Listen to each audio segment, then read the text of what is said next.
This is the YouTube edition of my book, A Course in Miracles Workbook Nuggets, which is a study aid for the course's workbook for students. I'll begin by reading my book's commentary on today's lesson over a visual of the book's text. I'll then return with some further thoughts on the lesson, which are only included in this YouTube edition of my book. Today's lesson is part of a 10-lesson group that runs from lesson 341 through lesson 350, each of which relates to a miracle as understood in the Course. I'll be repeating this same introduction for each of lessons 341 through 350, so you can skip past this introduction in the future if you like. Timestamps taking you directly to today's Workbook Nuggets commentary and my further comments are provided in the description below.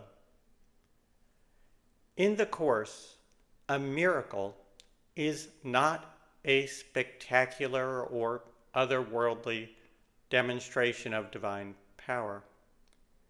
It is simply a correction of perception, a change of perception that sees through the fear of the illusion to the reality of love beneath. The introduction, which precedes these 10 lessons, begins with the following words, quote, "A miracle is a correction. It does not create nor really change at all. It merely looks on devastation and reminds the mind that what it sees is false." End quote.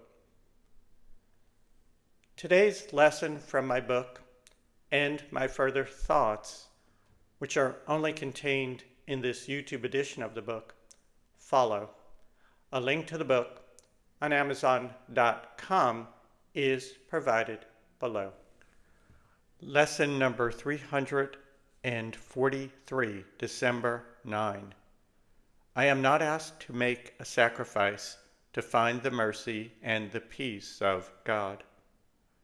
Salvation requires no sacrifice. It is the realization that you are a constantly shining light of love. The title of today's lesson is, I am not asked to make a sacrifice to find the mercy and peace of God. The Course will never ask you to make a sacrifice. Giving up illusions is not a sacrifice. Growing into a consciousness that is larger and more beautiful in every way is not a sacrifice. Remember, the same people and things will still be in your life. You will just see them in a new light. You will see them with the eyes of Christ, who sees only love or calls for love. And it is only with the vision of Christ that we can find, as the lesson title tells us, the mercy and peace of God.